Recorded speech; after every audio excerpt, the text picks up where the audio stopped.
Li Wei sat hunched over his computer, eyes flickering rapidly across the screen, fingers dancing across the keys. It was 3 a.m. in Beijing, and the city outside was quiet, the hum of neon lights seeping into his small, cluttered apartment. To anyone else, Wei's life would have seemed like a failure. But to him, it was just another night of attempting to make sense of the chaotic virtual world. He leaned back, rubbing his eyes. On the screen before him was a line of code, looping endlessly. A piece of programming he discovered on some obscure forum, a relic, really, lost among the millions of meaningless posts on the deep web. But this code, this one felt different. There was something about it that had drawn him in. Something that whispered to him, this could change everything. A few keystrokes, and the code compiled, the screen blinked, and a message appeared, enter the code city. Wei stared at the words. The code city. He'd read about it in old, half-forgotten forums, the kind of places where hackers and coders exchanged stories about the mythical city hidden deep in the virtual world. Supposedly, anyone who found it could have any wish granted. Any wish. And if there was one thing Wei needed right now, it was a wish. His mother was dying from a rare illness, his family deep in debt, and his own life felt like a never-ending string of failed attempts. He tried everything, traditional medicine, alternative treatments, even desperate visits to quacks. Nothing worked. And now, as he stared at the glowing screen, the possibility of something so much more powerful hung before him. He could wish for his mother's health, for money to pay off the debts, for a life that didn't feel like it was always one step behind. His fingers hovered over the keyboard, but for a moment, he hesitated. Was this real? Could this be real? He'd heard the stories, how people who made a wish often found that their desires came with terrible consequences. But in that moment, the desperation outweighed the doubt. He typed, his heart racing. I wish my mother would get better. The moment the words left his fingers, the screen flickered violently, and the room around him seemed to distort. The air felt thicker, as if something had shifted. The room went silent, then, without warning, his phone buzzed. It was a message from his sister, Mom's getting better, too quickly. She's jumping around like she's 20 again. Are you messing with her medicine? Wei froze. What had he done? Wei's stomach twisted as he quickly dialed his sister. Jing, what do you mean, jumping around? Is she okay? She's too much better, came his sister's voice, half frantic, half confused. She's got more energy than I've ever seen. She says she doesn't need to sleep, and she's been reorganizing the house for hours. I had to lock the pantry to keep her from trying to clean out all the food at once. What did you do? Wei felt a wave of panic. I made a wish. I thought it would help her get better. Well, she's too better. And now she's talking about running a marathon and buying a new car. And she keeps offering me advice on how to live my life, and I didn't even ask for it. The chaos of the situation hit Wei all at once. He thought about his mother, her frailty, the hospital visits, the constant worry. But now, she was a whirlwind. This wasn't what he had envisioned. This wasn't a simple fix. The wish had completely misfired. He looked at the screen again, at the words blinking in front of him, enter the code city. Was it possible to undo the wish? Could he reverse it? Wei's mind raced, but before he could decide, a knock on the door startled him. Who is it? He called out, but there was no response. He stood up and cautiously approached. Through the peephole, all he could see was a man in a dark suit standing in the hallway. His face was indistinguishable, like a reflection in a foggy window. Wei's heart thudded. He opened the door just enough to see the man's face more clearly. Are you Wei Li? The man asked, his voice like a low hum, unervingly calm. Wei nodded, suddenly feeling cold all over. Yes, but who are you? My name is Su. I'm here on behalf of the Code City. We have a few matters to discuss. The man, Su, didn't explain much beyond that, only telling Wei that the Code City didn't come without consequences. The city, it seemed, had its own set of rules. The wish Wei had made, a simple, desperate plea to save his mother, had triggered something. Something dangerous. The Code City was designed to grant desires, but each wish it fulfilled carried an inherent risk. To stabilize the balance between the virtual and real world, the city required the user to pay a price. Wei had no idea what this price was, but Sue made it clear. If the wish wasn't undone, the fabric of reality itself might tear apart. The words echoed in Wei's head as Sue disappeared into the night, leaving him with nothing but a growing sense of dread. He couldn't just undo the wish. It was too late. The damage had already been done. His mother's health was spiraling out of control, and the chaos surrounding him was intensifying. In a moment of panic, he turned back to the computer, hoping to find some way to fix it. Maybe there was a counter code, something that could balance out the unintended consequences, but then he remembered Xiaoyu. The hacker he had once read about in the same forum where he had found the Code City code. Xiaoyu was rumored to have spent years inside the city, navigating its strange realms and barely escaping with her life. He quickly pinged her username. To his surprise, she responded almost immediately. "You want to undo your wish?" she typed. "You're in deep, kid. You don't know what you've gotten yourself into. You should have stayed away from Code City." But Wei wasn't about to give up. Not when his family was at stake. Not when his mother was on the verge of losing herself to the chaos. Xiaoyu was a name that Wei had heard whispered in the hacker community, a legend of sorts. She was an enigma, a woman who had been inside the Code City so many times that it was said she could manipulate it at will. But when Wei asked her for help, her response was clear and firm: "You don't know what you're dealing with." Despite her warnings, Wei insisted. "I'll pay any price, just help me fix this." For a long time, there was no response. Then, finally, a single line of text appeared on his screen: "Meet me at the usual place." The usual place turned out to be a rundown cafe on the outskirts of the city, far from the bright lights and bustling streets. When Wei entered, Xiaoyu was already sitting at a corner table, her face obscured by a hood. She didn't look like the kind of person one would expect to meet in the middle of a life-altering crisis. Her eyes were sharp, her demeanor cool and calculating. "You want to fix your mother?" Xiaoyu asked without preamble. "You don't understand, Wei. The Code City isn't just about granting wishes. It's a place where your deepest desires are turned into reality. But reality doesn't always play by your rules." Wei nodded, desperate. "I don't care. I'll do anything. Just tell me what to do." She leaned in, her voice low. "The Code City feeds on your desires. It feeds on your will. Every wish you make feeds it. But every wish also corrupts the balance of reality. And if you aren't careful, you'll end up breaking more than just your world." Wei stared at her. She wasn't making it sound like a fairy tale. No promises of happiness or easy fixes. She was laying out the consequences in black and white. "I have to get back in," Wei said. "I have to stop it." Wei sat back in his chair, his eyes glued to the screen as the neon lights from outside flickered weakly. His fingers trembled slightly as he typed, but his resolve had hardened. He had to fix this. He had to. His mother's wild energy, the chaos she now embodied, wasn't a blessing, it was a ticking time bomb. The system, the Code City, had granted his wish, but at what cost? Xiaoyu's warning echoed in his head, a constant reminder of the stakes. The deeper he delved into this place, the more he felt like the walls were closing in. The Code City wasn't a simple program. It was a dimension unto itself, a patchwork of broken fragments and desires given form. It was sentient, unpredictable. It didn't care about the consequences of the wishes it granted. It only cared about the desires themselves, how they fed it, how they shaped reality. Wei glanced at the clock. It was 4 a.m., but he hadn't felt this awake in days. He couldn't afford sleep.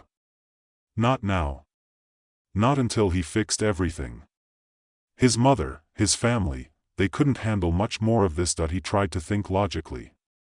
He had already tried rebooting the system, running diagnostic programs to check for bugs in the virtual environment, but nothing had worked.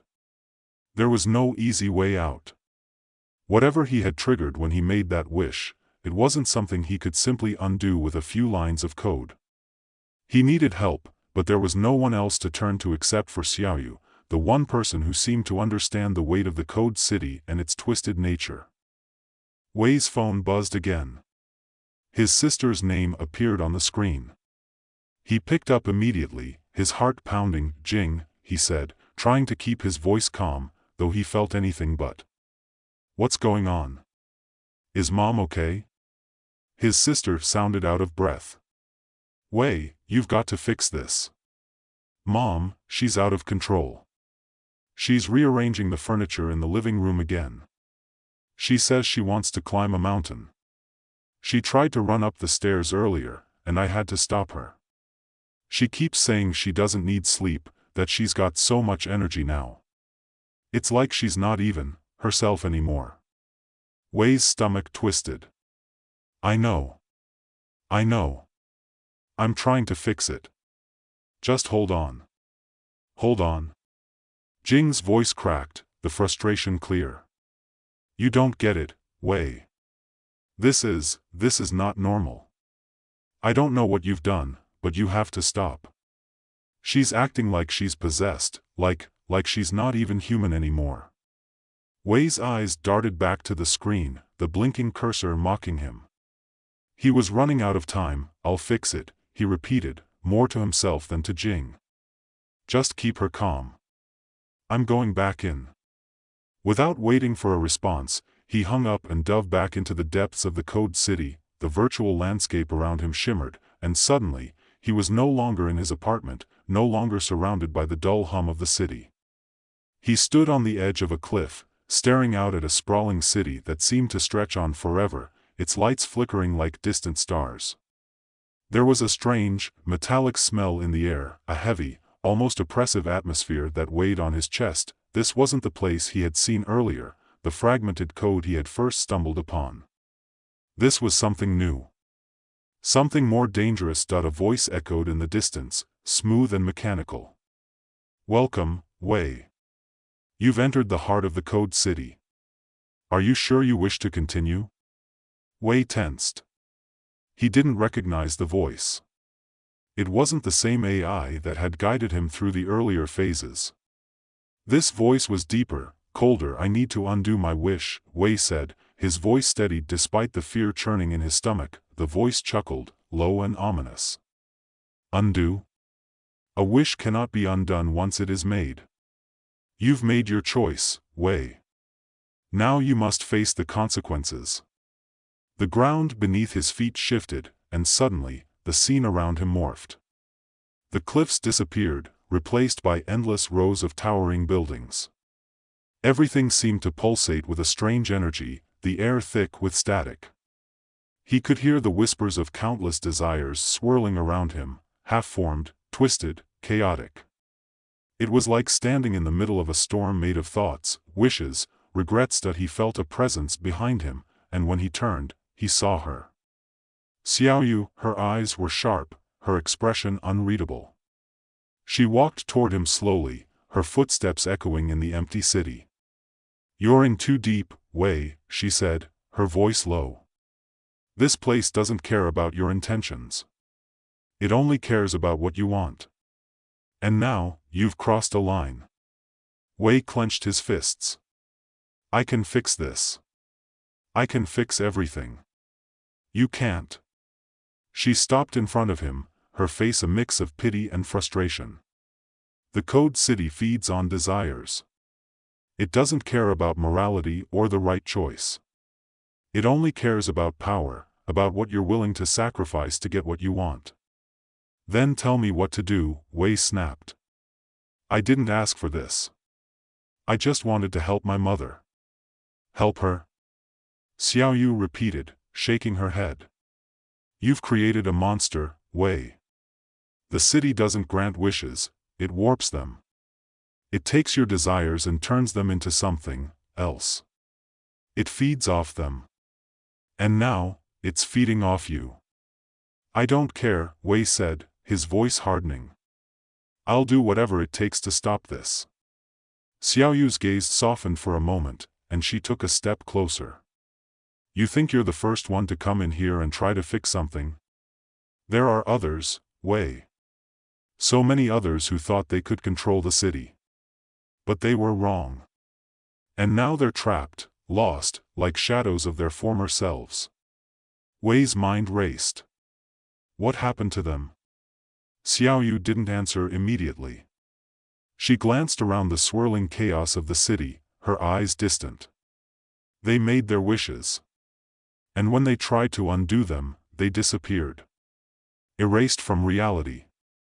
They didn't just vanish. The city rewrote them. Changed them. And now, they're part of the system. Just like the wishes they made. The weight of her words hit him like a ton of bricks. So if I can't undo it, if I can't fix this, then what? There's only one way to end this, Xiaoyu said, her voice barely above a whisper. You have to destroy the city. Wei stared at her, disbelief sinking in. What? You heard me, she said. Destroy the city. Shut it down completely. But you can't do it alone. You'll need more than just code. You'll need to make the ultimate sacrifice.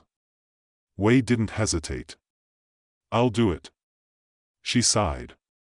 You don't even know what you're agreeing to, do you? I know enough, Wei said. My mother, my family, they've already paid too high a price. I can't let this continue. Xiaoyu nodded slowly, her eyes dark. Then let's get to work. Together, they began their journey deeper into the heart of the Code City, moving through layers of reality that twisted and reshaped around them. Each new realm they entered was more distorted than the last. They saw echoes of lost wishes, people, caught in endless loops of desire, living out their fantasies until they lost themselves completely. The deeper they went, the more Wei realized the full scope of what he had unleashed. This wasn't just a city, it was a living, breathing thing, feeding off every wish ever made, and he had to destroy it. They reached the core of the city, a massive, pulsating structure that seemed to hum with an ancient energy. Wei felt it in his bones, the presence of something immense, something alive. Xiaoyu turned to him. This is it, she said. Are you ready? Wei nodded, his heart pounding in his chest. Let's do it. Together, they began to initiate the sequence that would collapse the city. But as they did, Wei felt a strange, overwhelming pull. The city didn't want to die. It fought back, flooding their minds with flashes of memories, desires, dreams, everything it had taken from them, and then, it hit him, the ultimate cost. Wei knew that to destroy the city, to stop it once and for all, he would have to become part of it. His mind would merge with the code, lost forever in the very thing he had tried to destroy. Xiaoyu looked at him, understanding in her eyes. It's the only way, Wei. You can't save your world without losing yourself. Wei closed his eyes. There was no turning back now. He had already lost so much. But he couldn't let the city keep feeding, couldn't let it continue its endless cycle of desires. That he activated the final command, and the world around him collapsed, the world crumbled around him. For a moment, Wei thought he might scream, but there was no sound, no air, just the pressure of everything collapsing in on itself. His vision blurred. The ground beneath his feet was no longer solid, but a shifting mass of code, lines of data, fragments of memories, broken pieces of desires and wishes. His body felt weightless, disembodied, like he was falling through a void, untethered from the world he had known. But then, in the midst of the chaos, there was a brief, sharp clarity. He remembered his mother. He remembered the quiet desperation in her eyes, the way she had smiled despite everything. She had always believed in him, believed that one day, he would find a way to make things right. But now, all he had left was this decision. A choice that had already been made. The pull of the Code City was overwhelming, like 1,000 whispers calling to him from every direction. But Wei held on to the one thing that mattered, his love for his family. The city might take everything else, but it would never take that. Suddenly, a voice cut through the darkness. It was familiar, yet distant. Wei, no. It was Xiaoyu. Her voice sounded like it was coming from everywhere and nowhere, an echo within the collapsing system. His mind screamed for an answer, for something to hold on to, but all he could hear were the voices of the countless lost souls trapped in the city. Xiaoyu, he whispered, though he didn't know if the words had escaped his lips. What's happening? I thought we were destroying it. We are, she said, her voice calm now, cutting through the noise. But the city, it's not just a place. It's not just a machine. It's an extension of the desires that brought it to life. And when you tried to destroy it, you weren't just breaking the code, you were breaking yourself. Breaking your own desires. Wei's heart skipped a beat. What do you mean? The space around him shifted again, and for a moment, he saw her, Xiaoyu, standing before him, her face solemn. She was real. She wasn't just part of the virtual world. She was there, in front of him. You're not just undoing your wish, Wei, she said softly. You're undoing yourself. All of it. The city is rewriting you, rewriting everything you've ever wanted. Your desires are tied to it now. And in order to destroy it, you have to destroy what you've become. No, Wei protested, panic rising in his chest. I don't want to lose myself. I just want to fix everything. But you can't fix it by running away from what you want, Xiaoyu replied. You can't fix it by making it disappear. That's the problem with the Code City. It forces you to face the truth of what you desire. And the only way out is to let go. Wei's mind reeled. What did it mean to let go? Everything he had done, everything he had sacrificed, it had all been for his family. For his mother. But now, it felt like he was trapped in a nightmare of his own making. The city was alive, and he had fed it, willingly, with his wish. And now, it was going to take him, too. You can still undo it, Xiaoyu said, her voice gentle but firm. But you have to accept it. You have to face your own desire. The truth behind it. Wei closed his eyes, his mind racing. His first thought was of his mother, how she had struggled, how he had tried to save her. His second thought was of his sister, how she had suffered under the weight of his wish. But none of it felt right anymore. His desires had been twisted. The city had turned them into something far beyond what he had imagined. His fingers twitched, and the chaos around him seemed to still for a moment. For the first time since he had entered the city, he felt something like peace. I understand, Wei said quietly. His voice felt distant, like it was coming from someone else. I was trying to fix things, but I didn't understand the cost. I didn't understand what I was really wishing for.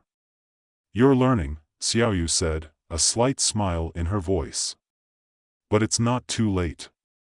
You can still choose. Wei looked around.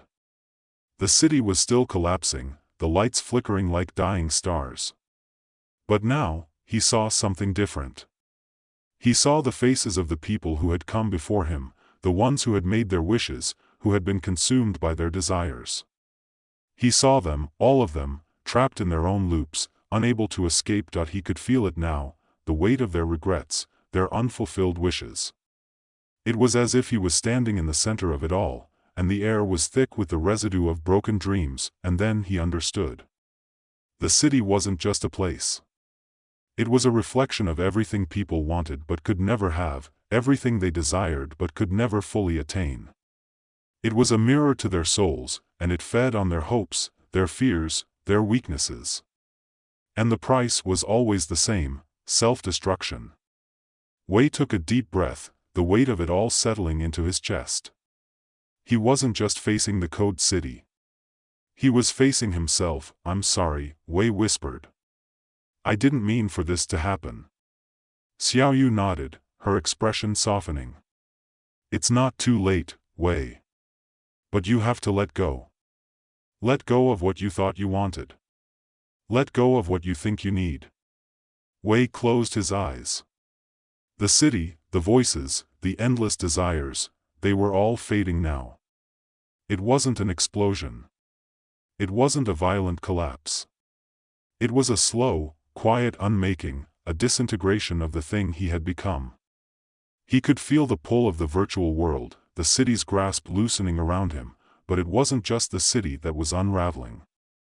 It was him, too. The person he had been before, the one who had made that wish, was fading, dissolving into the nothingness, and with that, something new emerged. He didn't know what it was, only that it was different. It was lighter, freer. He didn't need the city to fix his life. He didn't need to escape into a world of perfect wishes. He just needed to face the reality that had always been there, the one that had been waiting for him all along. The darkness receded, and he was alone in the quiet aftermath. He could feel the weight of his body again, the ground beneath his feet. He was back in his apartment, the screen still glowing in front of him, but it no longer held any power over him. The city was gone. The wishes were gone. His phone buzzed. It was Jing. Mom's, better, she wrote. Not perfect. But better. She's normal again, Wei. Everything's okay. Wei smiled, his heart swelling. It wasn't perfect. But it was enough, and for the first time in a long time, he felt at peace. The city had fallen. His wish had been undone. And in the end, he had found something far more important than any wish could grant.